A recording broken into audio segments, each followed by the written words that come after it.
Thank you for the introduction. Good morning, everybody. I only know Ola. That's how much Portuguese I speak. It's really my pleasure to be here. I was actually presenting in iLearn at Gumbra. So I emailed Leona, who's the conference chair, says, can you find me a place to speak in Porto, since I'm going there? And Antonio generously accepted my request. So that's how I'm here, and he picked me up from the train station, really showed us that's my colleague Yang, really showed us what a beautiful city you are in. So my presentation, I want to start with pictures. This is Portugal 2010. In 2010, I was attending a conference in Salamanca. So with a colleague of mine, we drove across the border to Portugal. So we find out we're quite close to Portugal. So this is in a small village called Almeida. I met this nice lady. She was looking outside the window, so I took a picture with her. And later, this picture was published in a book I wrote about travel, and Portugal was a part of it. And now it's Portugal in 2017. This is the conference. You see the keynote speaker, Kurt, and that's Michael Gardner from Essex, University of Essex. So you can see I aged in 7 years, and that's because I wrote too many papers. So good luck to all of you who are constantly writing and publishing. So my campus, San Diego State, is part of the California State University. It's a large public university system. We have 23 campuses, and that's the number of students we have, and that's the number of faculty we have. SDSU is the largest campus. It's about the size of University of Porto. We have 35,000 students. So I find out how large your university is. So it's a great pleasure to be here because our two universities actually connects. So that's our campus. It's quite Spanish styled. And that's the website. You're welcome to visit. Also welcome to visit San Diego. San Diego is a beautiful oceanside city by the Pacific. So somewhat like Porto, but doesn't have much history. There's no castle or beautiful housing by the river. But we also have wine. We have good winery. You will feel home there. My department is called Learning Design and Technology. The old name was Educational Technology. So what we do is we train students to be instructional designers, to be coordinators for distance education programs, or they create digital media. They make a multimedia software. They create games, all in connection with learning. So our field is quite broad. Actually overlaps with what your media lab does. And that's the beach we have in San Diego. So my agenda, that's sort of the flow of my talk today, but I'm a spontaneous person, so I might jump back and forth between those. And I'm also going to show an app where you can quickly create augmented reality. If you don't know Aurasma, so that's why I'm going to show you how to create augmented reality using Aurasma. And that's the chart I drew to show how learning has developed over all these years, maybe in the past 2 decades. We all started in the classroom. Classroom tends to be more instructor-centered. It tends to be information transfer because it's more passive. But with exceptions, we have seen there are some small classrooms where students and teachers are highly interactive. But that's not very common in China or in some of the European classrooms I have observed. So classrooms tend to be lecture-centered, and then we move to e-learning. E-learning was probably happened since 1990 or even earlier. So e-learning, and then move to mobile learning with learning using mobile devices, and finally to cloud. So cloud learning is based on cloud computing. With cloud computing comes cloud learning. Example of cloud learning are MOOCs, the massive open online open courses. Those are examples of cloud learning. Means all the course materials are in the cloud. They see even the instructor is in the cloud. So if you want to meet your instructor, you go take them down from the cloud and have a dialogue, have a discussion. So cloud learning also means pervasive. I know your lab is working on pervasive learning. So somewhat includes pervasive learning, ubiquitous learning, all the different terms. But it all falls under the concept of cloud. And as you see, as learning develops, knowledge from information transfer to skill transfer, finally to knowledge creation, and to work and learning intertwined. So this we're talking about training. When we are training employees, human resources, when you train employees, they no longer have to go to a special place. Companies can save lots of money by not flying them to different parts of the world for the training. The work and the training become part of their work. So that's the benefits of cloud learning. So if we look at the world today, the education today, each country is probably at different spots. I would see China is mostly classroom and some e-learning and lots of cloud learning. But cloud learning is not being used. So what I mean by that is connection to the educational policy of China. The Department of Education encourages campuses to create MOOCs. So they create lots of MOOCs, but only as, what do they call it, as an exhibition of the university. So publicity, just want to show the world, yeah, we have MOOCs, we have MOOCs, we have MOOCs, but nobody is using it. So that's the situation in China. In America, it's already mobile learning. China also has lots of mobile learning. I'll show some pictures later. You can see. But mobile learning is mainly a way to learn. It's still not a way to teach, but it's how students have been learning. So I'm not sure where Portugal is at. Portugal is probably somewhere here. You probably also have mobile learning, but it's still classroom, mainly classroom dominated. So different countries are on different spots, but as I said, it's an evolution. So every country is moving. We're all moving towards the same destination. As I wrote science fiction, for the conference, we had a science fiction competition. If you are on Twitter, look for iLearn 2017. You see the science fiction submitted by participants. It's only 112 words on Twitter. It's very short. So one of my story was, in the future, classroom will no longer exist. And teachers or faculty, you can teach from anywhere using artificial intelligence, using augmented reality, and using all the technology available to you. So you can traveling over the world, but still teaching and lecture and having interactions with students around the world. And teachers will also become celebrity.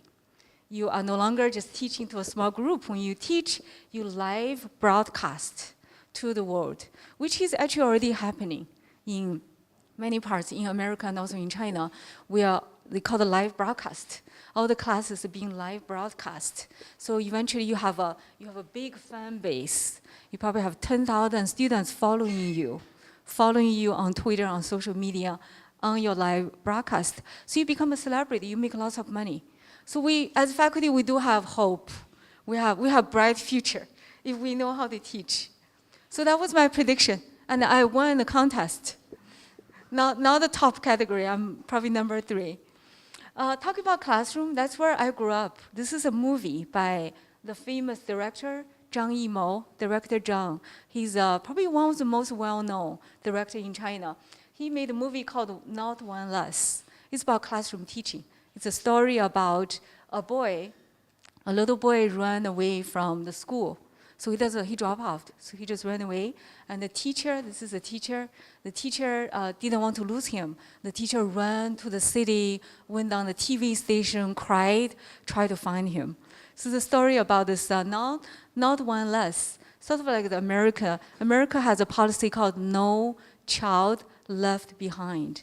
I don't know if Europe have a similar policy. So every child needs to have education. But if we're just classroom-based, it's going to be challenging because not everybody has access to classrooms. And then so I jumped. I grew up in a tiny village and I went to America. I began to teach online.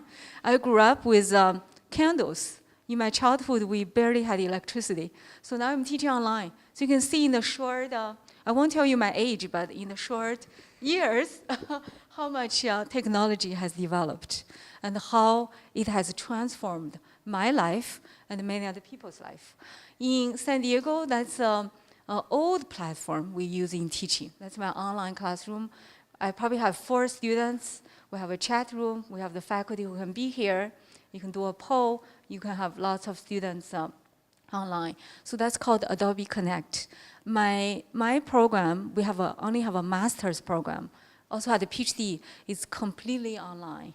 It's like the Open University. We are the very first program in America which had an online program. So currently, I don't have any campus students. My job is to broadcast. I call it live broadcast 3 times a week from my living room or from China. So I can teach anywhere. It's all online. My students are online from about 6 different countries. They just need to open their laptop or their mobile phone. We use a platform so they can tune in, they can participate in my classrooms. And I was also, I was teaching from my office. That's still the old platform. It's called Adobe Connect. That's the one we use for a long time. As you can see, Adobe Connect, you have the content is the center. It's still content centered. At the end of the class, because most online students, they choose not to show. They don't want to use camera when we're using this system. They don't show themselves. So by the end of the course, I still feel I don't know my students. I don't know many of them. So then we switched to a new platform called Zoom, Z-O-O-M. I heard lots of Portugal universities already using it. It's a fabulous online conferencing program. So with Zoom, everybody has to show. You can ask students to turn on their camera. And the beauty of Zoom is whoever is speaking will become the center of the screen. So it's become people-centered rather than content-centered. So with Zoom, with every classes, I feel I was always sitting next to my students. You feel you have a tighter connection with your students. So it builds a stronger network, social network among your participants. So here comes the topic, how to design effective online learning. Because with e-learning, with online learning, you don't see the students. They are far away. So they could have the sister be on the computer taking the class for them if they don't show their face. So you don't know how they are learning. So we have pedagogy, which is teaching methods for kids. Gaji is for adults. And then we create a model called Gaji. Gaji is for online. And later, with Gaji, we also come up with mobile Gaji. So that was my work. Mobile Gaji, well, trying to get framework, educational framework for when you design learning materials. With the Gaji, you can see the center is engaged learning. For online learning to be successful, students have to be engaged, immersed. They need to be able to like your presentation, like all the learning activities. To make that happen, there were 3 domains. Cognitive means all the teaching activities you design. So you need to come up with challenging activities. One example is the conference. The conference is quite different from many conferences I attended because it has activities. So every day they give us an assignment. We're on Twitter. We're tweeting. We have a costume contest. We're tweeting the science fiction prototype, and you have an award. They give you prizes, like the U.Porto wine, small bottles. So everybody wants to have that wine. So that's engaging. Those are engaging activities. So with teaching and learning, if you come up with similar activities, your students will be more engaged in the process. Talking about social presence, that's why social network software is so popular.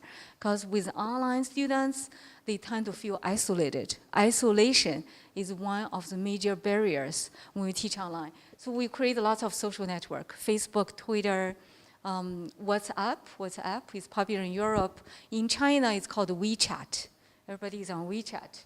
So social network is lots of places learning happens. You need to build a community among your learners. There is also emotive presence. Students need to feel confident. They come to your class, they should feel secure. They feel happy. As I was in my childhood, American would call it traumatized. When I was in secondary school, we had we had a teacher who used to work in a prison. He was like a prison guard. And then he became a teacher. He was very disciplinary. We were all frightening. We were frightened when we go to the classroom. So we didn't feel confident. We don't feel secure. It was a terrible learning experience. But he was very good in guiding us. Because he was disciplinary, we really studied very hard. So we all end up in really good high schools.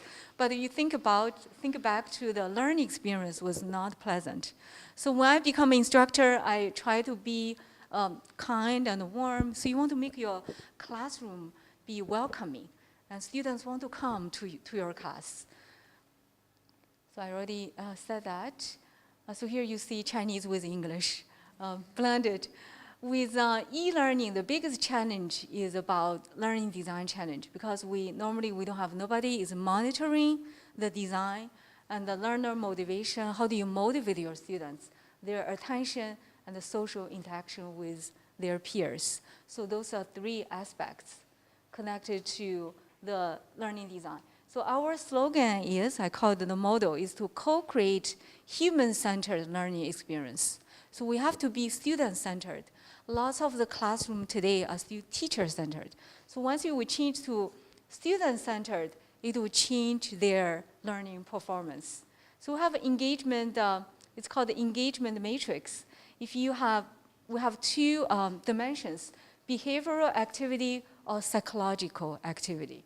If you have low behavioral activity, so it means your class has very few activities and also have very few psychological activities.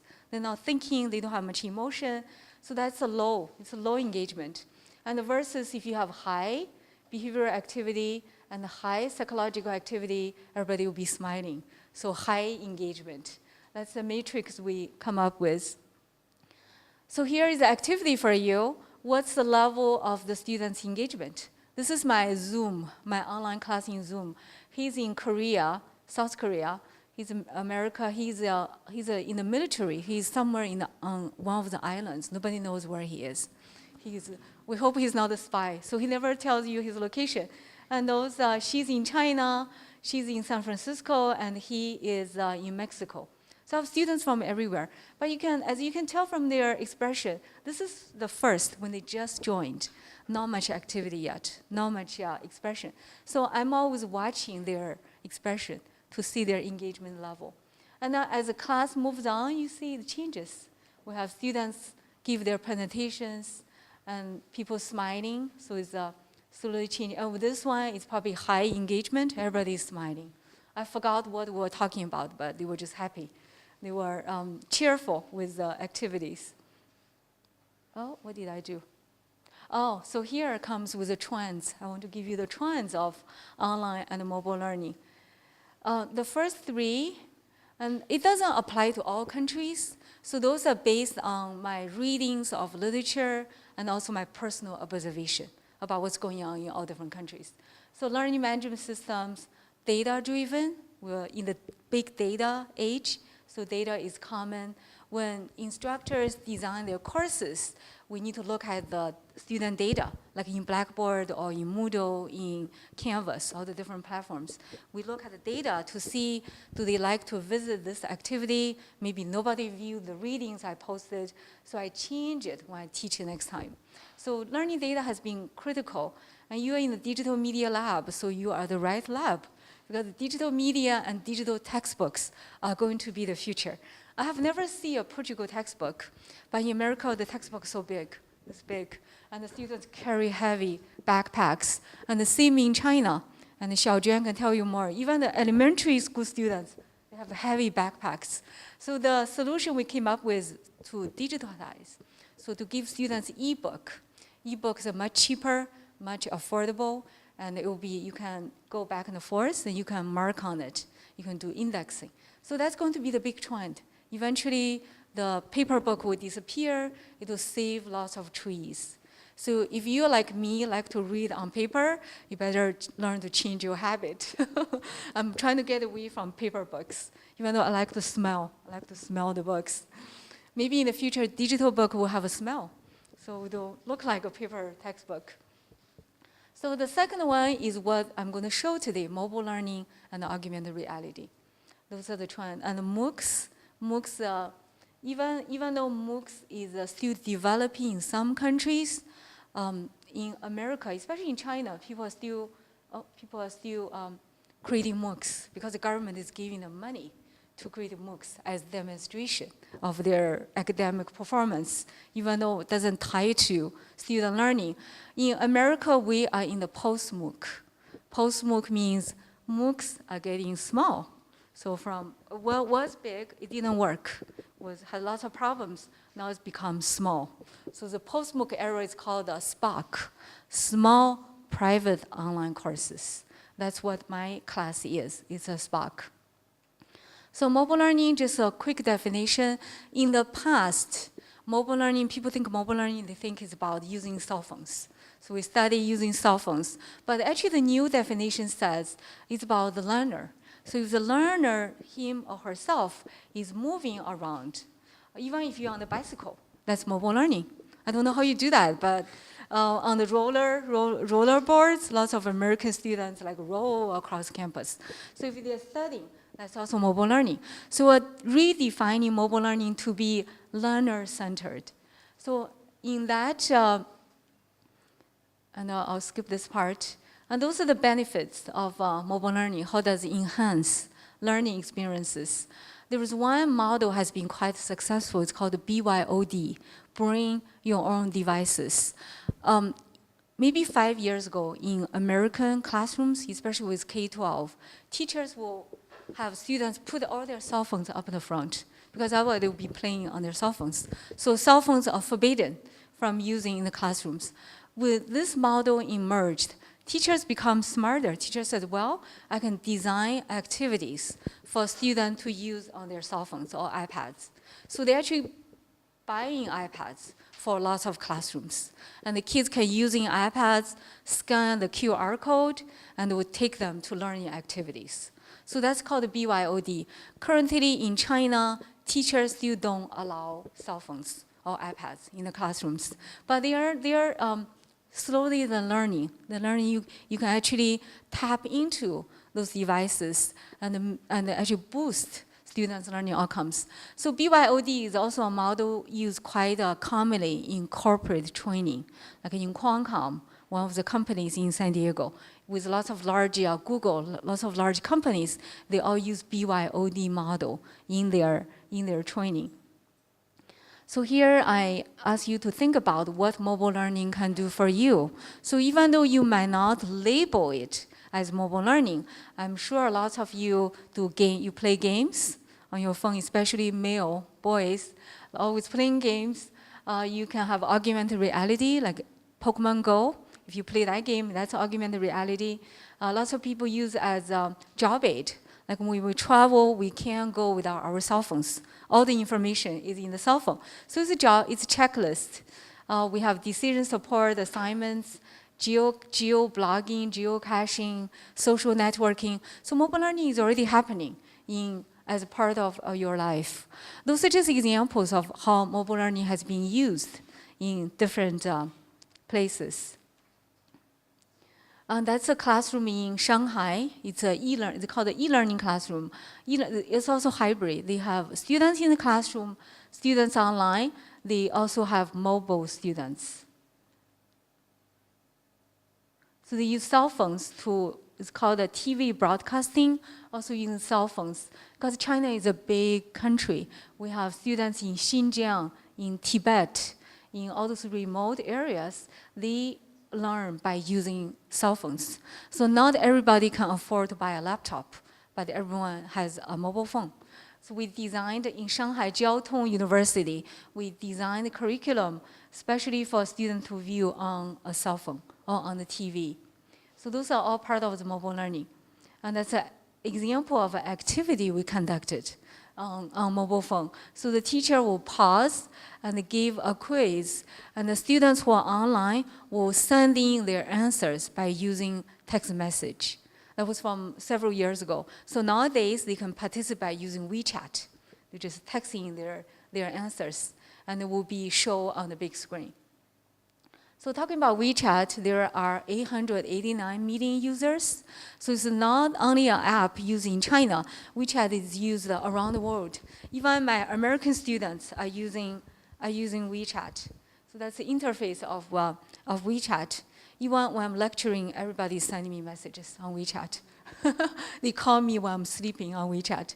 Because they don't know where I am. So WeChat has all those features. So I encourage you to download and explore it if you teach online classes. It has been quite effective because you can have discussion groups. You have all kinds of discussion groups on WeChat. And students who don't talk much in class, they're actually quite active on WeChat. This is an example. I have an American student who teaches in community colleges. He said his class students can interact. So it's 500 people in the auditorium. So he tried WeChat. What he did was to project all the WeChat messages on the wall. So students can chat with each other when he was lecturing. They can ask questions, they answer questions, they joke, they have social dialogues. Everything is projected on the screen. So that adds interaction, adds the social elements to his teaching. That was an example of how to use WeChat. So here's more for researchers. No matter how we design, this is called the mobile Gaji, the one I mentioned earlier. To design effective mobile learning, we need to look at location, technology, culture, design, and eventually satisfaction. Your students need to be satisfied with what you are teaching. Learning outcomes is, of course, the center of it. So location, we need to look at, do your students study on the subway, or they study in Starbucks, or they're in the classroom? So where do they study? And then you design for that location. Technology is a big factor. For example, lots of the apps are blocked. You know, China, we have the Great Wall. We also have the Great Firewall. So the Great Firewall is very hard to break through. There are lots of, Google is blocked, Facebook, Twitter, even Orasma is hard to connect from China.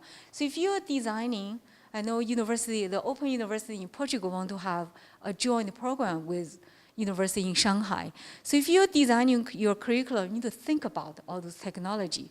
So you need to use local technology. So maybe put your websites on WeChat, put all your discussions on, move all the discussion to WeChat so students can access.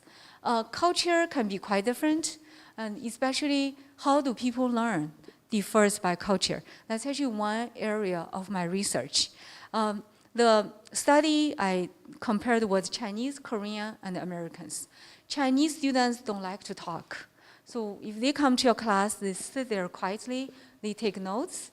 So they might appear they're not studying at all, but they're thinking. So Chinese students are always thinking, taking notes. They will come to ask you questions afterwards because they're shy. So that's a culture. American students will interrupt you all the time. So they will, if they have a question, they don't even think, they'll just hold up their hand and begin to speak. So that's their culture. South Koreans are more quieter than Chinese. So I don't know much about Portuguese. I should have studied Portuguese. So based on your student culture, you will need to design your curriculum. You need to come to the middle. So lots of American faculty, they want to change their students. So it's an American approach. Like everybody need to be like American students. But that's actually not the best approach to teach. You lose your students if you are in that, with that attitude. So we need to come to the middle. So students change some, and we change some to meet in the middle. So we can have a nice classroom. With design is actually also quite interesting. So yours is a digital media lab. Use of color is quite different. I used to have my students compare the websites of global companies, like McDonald's. If you see the American site is blue and white, maybe with the McDonald's logo. The China site is all red. So you go to the McDonald's China with all the bells and the whistles, all the commercial coming in. So people like a busy interface. Just like, because China is crowded, people are used to that. They need to have very busy, lots of media. With other countries, we'll have a different design. So design learning is the same way. How do you use color? So some of the color might offend people from some other cultures. So we need to look at all those different elements and eventually all come to satisfaction. So now I'm going to show augmented reality. That's actually one of Antonio's research. Even at the beginning, my title was Augmented Reality in the Emerging Trend in Education. After I've been in the conference for 4 days, I realized it is already the trend. So I changed my title, Is that pie actually floating in the sky? So it's already there. We have lots of researchers doing experiment with augmented reality. And that's somebody you're familiar with. I went to Antonio's workshop, was very impressive. He showed us the museum using AR in museums. The one I'm actually going to show today, so you already know the definition. The one I want to show is actually higher education. So how can we use augmented reality in higher education? So that's a new area. As you know, augmented reality has 2 types. One is mobile AR, it's called MAR. Another one is called wearables. So like HoloLens, the Microsoft HoloLens, you wear it on your forehead, and then you can see all kinds of things happening. But those are quite expensive. They're very expensive to buy them. So each university probably has 1 pair, and no one have access to it. So the 2 I'm going to show is called Aurasma. You can quickly create augmented reality with it's a free app, so no charge. With augmented reality, there is also 2D reality books. So when you scan a book, like this one, this is done by a student of mine in British Telecom. So he made this magazine, augmented reality. When you use your phone to scan the robots on a page, the robots will come alive on your phone. No, not really, but on your phone. So you can see the robot. And the robot also speak after you. You say hello, he will say hello back. So that's one of the AR books. If you scan a DNA on the magazine, the DNA will become alive. And same thing with the airplane with president. This is the president from Khalifa University.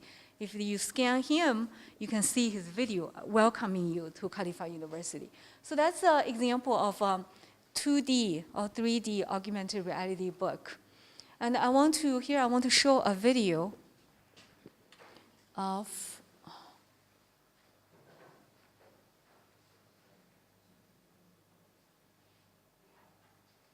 oh, it's already open.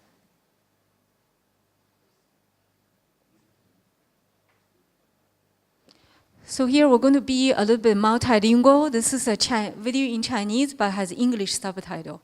So it's 2 teachers in America. They show you how they use augmented reality. They created the augmented reality classroom to teach Chinese.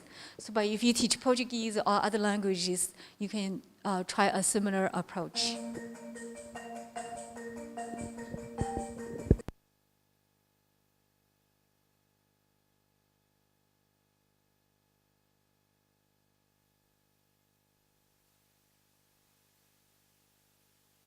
Augmented Reality， 我们和科学技术部的同事一起合作，制作了几个小短片。我们的学生可以用他们的 iPad 在教室里学习一些生词和短语。这是我们教室的生字墙，学生在写作的时候，如果遇到不会的字，他们可以参考生字墙，帮助他们表达自己。用了 Augmented Reality 可以让这个过程更生动有趣。让我来演示一下。pen 笔 ，pen 笔。这是个地球仪的标签，在教室里面，我们通过这种标签人来让学生熟悉汉字。接下来我就给大家演示一下。地球仪 ，globe。这是我们教室的日历，每天早会的时候，我们都会练习怎么说年、月和日。用了 Augmented Reality 可以让这个过程更生动。10月 October， 10月 October。我们都知道，语言学习需要多次有意义的重复。用了 Augmented Reality， 我们可以让这个学习的过程更有互动性。学生喜欢在教室里走动，通过这种方式，我们可以让学生在走动的同时，更加有趣的来学习语言。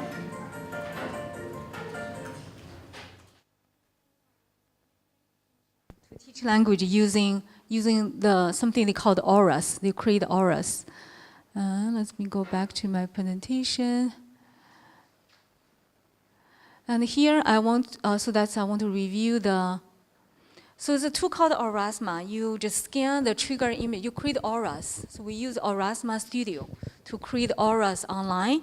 You post it, and then you put a picture on the screen. So for example, this is the aura. This is actually my living room. If you go to my home in San Diego, you scan everywhere, you see videos coming out, like a flamenco dancer or a singer. So let's see if this one works. Oh, it's working.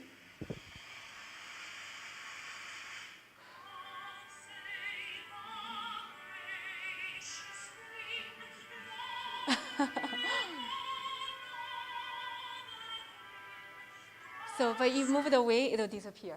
So it's an aura. So for my teaching, I create a series of auras and put in my account. So you only need to give students your username for your Aurasma Studio. They will find all the auras you created, and they can scan and learn. So that one is just for entertainment. So for example, if you want to learn more about Aurasma, that's a website my student created, has tutorial. So if I scan this one, you will see a tutorial. The great news is it's very simple. The first step would be downloading the mobile application. You can use the Aurasma mobile app to view auras and also to create auras. So that was one of the video. And this one, a boy will come out. He didn't come out in Coimbra, so we'll see here.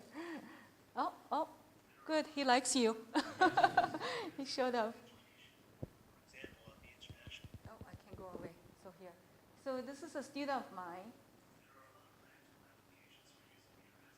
Education. For example, at the international school that I'm at right now, we're using Aurasma on a global map right here for these triggers for students to introduce where they're from and their native language.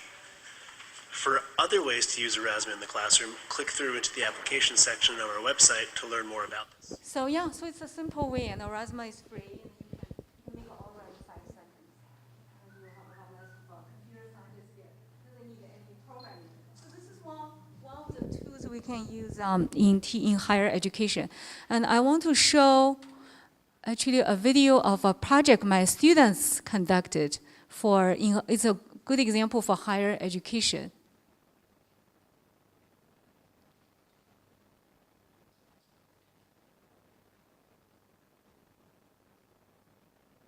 It's already open. Oh yeah, it's already open. Okay, so here. It's also Digital Media Lab. It's a Digital Media Lab at UCSD, University of California, San Diego. So they came to my students, asked us to help them design because they have 3D printing, they have all the augmented reality, they have HoloLens, they have all the devices but no curriculum. So nobody knows how to use them. My student came up with examples for faculty. So they are presenting to faculty about how they can use augmented reality in teaching.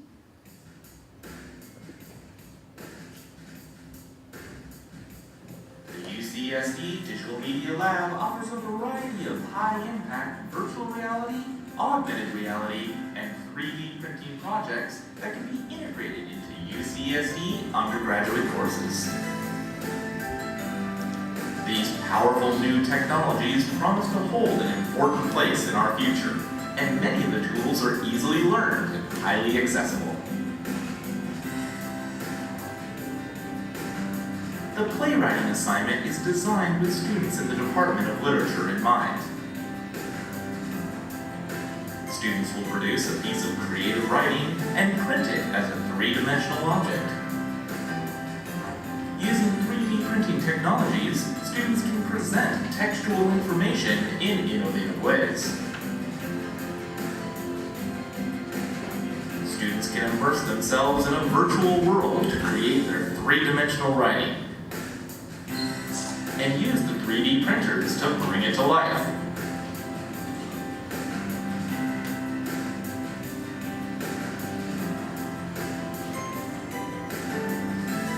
The Augmented Reality Articles assignment provides a new facet to the world of written communication. Students add visual and motion content to their papers that readers can access using a mobile device and free augmented reality app. This new augmented reality element added to printed text create an enriching experience that boosts engagement for the reader.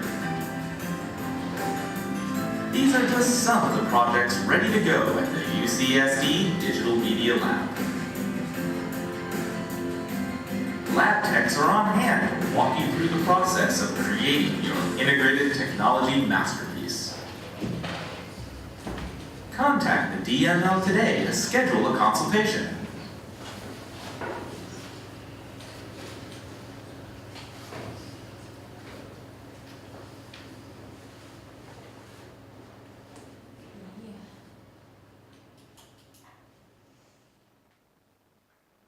Yeah, so that was an example of what they create a curriculum. If you're interested, you can email me. I can send you the sample curriculum.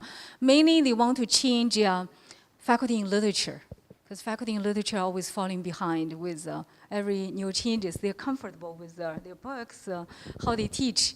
So they create the 3D printing letters, storyboard, or the poem. You can print the poem and touch the words. So they create assignments which can be used across different curriculum.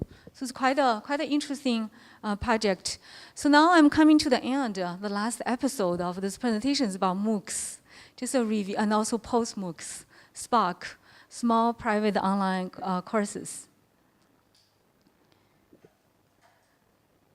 And so here's just definition of cloud learning. So cloud is about learning anytime, anywhere. So we have all the material in the middle, e-learning courses, the instructor, social network, everything is up on the server. So you can access from anywhere. And MOOCs, as you are all familiar, around the world, people are creating MOOCs. From China to Japan, mostly in America, Brazil, Portugal, probably has some. The Coursera is a social entrepreneurship company. So they have their own model. And Udacity is focused on vocational training. So all the different MOOCs has different purpose. This is from China, the Tsinghua University.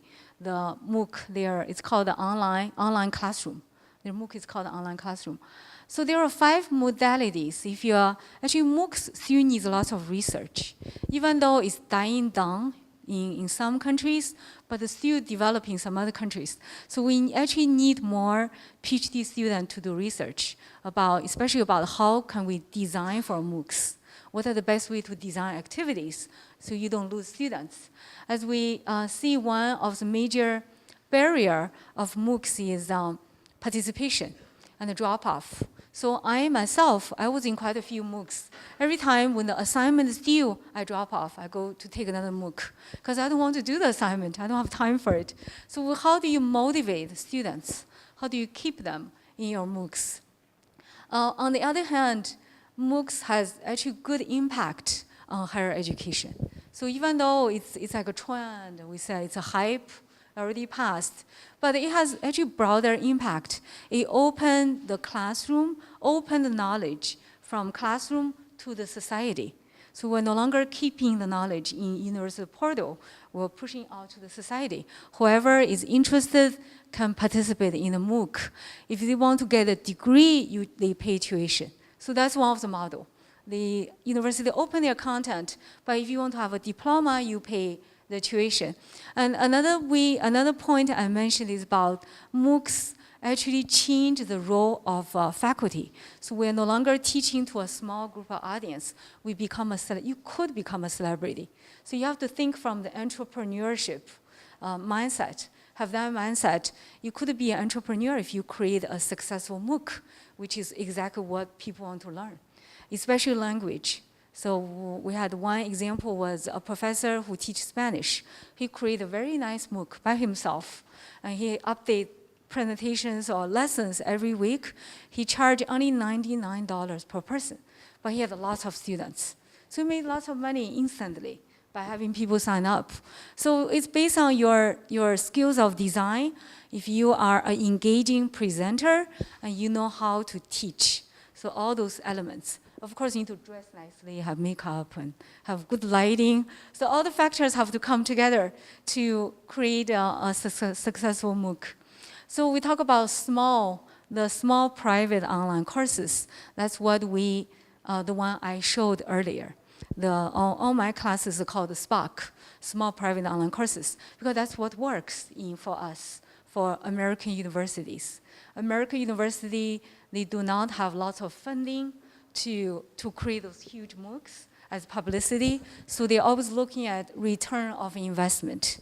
So if I invest so much money, what do I get? So we don't get much, we don't do MOOCs. So it becomes small private online courses, and it's actually quite a successful model.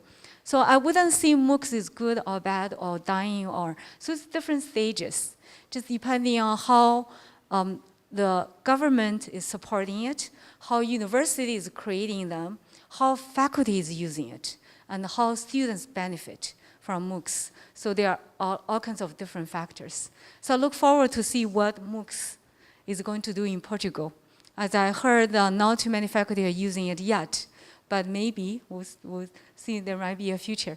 I want to leave you with this picture. It's actually from my hometown, the village I grew up. I hope you have time to visit China. China is a big country with very different from Europe or from America. The village I grew up, we live up on the hill. Every day I need to go down this big slope to go to my school, which is here. Like every day I walk about 5 miles just to go to school, to get knowledge. So that reminds me of Porto. When we came to Porto yesterday, it was lots of hills up, hills down. So I feel home when I come to Porto. My final words is follow a path of inspiration to better design and to better implement. So hopefully my presentation have give you some new ideas, and I hope we can stay in touch and be collaborators. So we can build a global research and development network. I work both in San Diego and Shanghai, so I welcome all of you to come to visit San Diego and Shanghai, two of the most, I would say, beautiful, also lively cities in the world. Thank you so much.